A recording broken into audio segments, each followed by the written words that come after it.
Hello, welcome to our program, Digital Surgical Pathology. I'm Dr. Louis Hassel, and our program is part of the Digital Anatomic Pathology Academy, a joint venture of Digital Pathology Association and Path Presenter.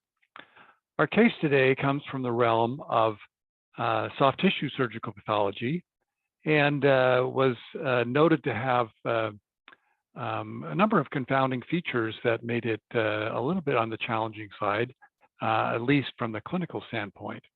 A 40-year-old man was found to have a very bulky shoulder mass that seemed to be on radiographic studies abutting his neurovascular trunk in the axilla and towards the neck.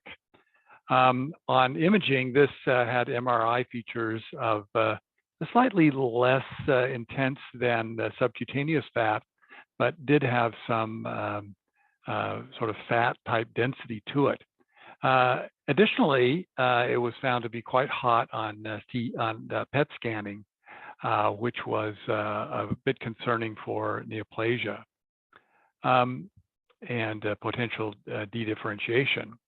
Well, when we think about fat-like lesions of soft tissue, of course, we very commonly encountered lipomas, which are usually not a diagnostic problem. We're usually thinking about liposarcoma when things get very bulky, potentially well-differentiated or atypical lipomatous tumor, things that we've talked about on our channel before. But we may forget about some of the lipoma variants and the so-called brown fat tumor hibernomas. So a needle biopsy was done of this lesion, and following that, resection was performed.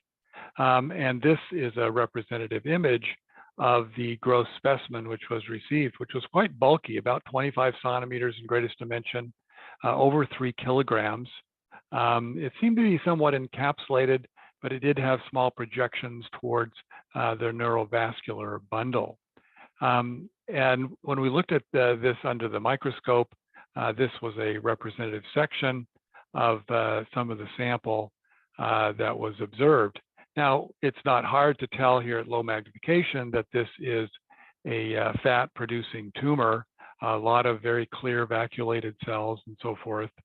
But what is surprising is the number of more eosinophilic cells. Some of these with microvesicular changes and central nuclei, and some with really quite granular cytoplasm, almost eosinophilic. But very defined cell borders in most cases. Well, this variability, of course, and this very bland cytologic features are consistent with the diagnosis of hibernoma.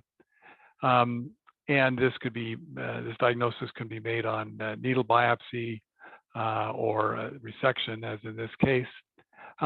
What's important to note is that the variation between the amount of yellow fat versus brown fat that may be seen in one of these tumors is quite dramatic. So you can have areas that are almost exclusively brown fat, such as we see here in some of these areas, and then other areas of the tumor where it may be more yellow fat with just a few interspersed brown fat cells as well. And that variability can at times make the differential a little challenging, particularly if you have only a small sample and consideration of things like, other diagnostic concerns with the very eosinophilic cytoplasm come into play, granular cell tumor, oncocytic tumors, and so forth. Well, hibernoma is derived from the brown adipocytic tissue. And typically presents in early adulthood. Most commonly, it's seen in the thigh or around the axilla or back, sometimes in the shoulder, mediastinum. These are areas where brown fat is naturally occurring in childhood and may progressively regress over the lifetime. Radiographically, it's usually less signal intense than subcutaneous effect. But because of this PET positivity and the variable nature of this tumor, it can occasionally mimic malignancy. It is associated with some molecular genetic changes. The 11q13.21 rearrangements have been noted in a number of tumors. And as we've mentioned, the differential diagnosis, depending on the amount of brown fat and yellow fat that may be present, can include other lipomatous tumors versus adrenal cortical tumor, granular cell tumor, other lesions that may enter into the differential diagnosis, depending somewhat on location and various other clinical factors.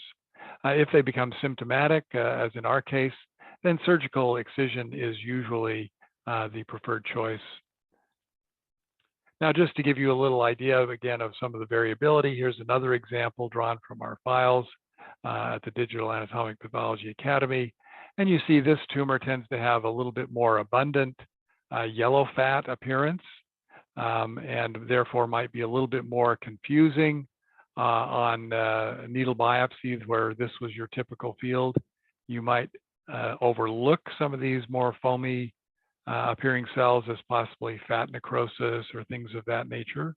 And if you don't have the more eosinophilic or more characteristic brown fat cells, such as we get, say, over here, the differential can be a little bit more challenging.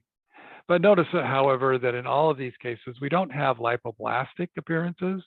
These nuclei are not scalloped by the lipid vacuoles, and they're all very bland appearing. There's no nuclear enlargement or atypia associated with these tumors.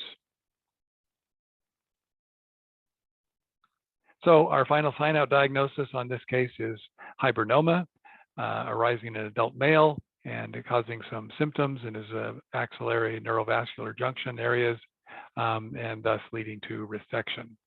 We expect that he will do well. If you like this, please hit that like button. And of course, we always hope that you'll subscribe and become one of our regular listeners and catch the new releases of videos as they become available.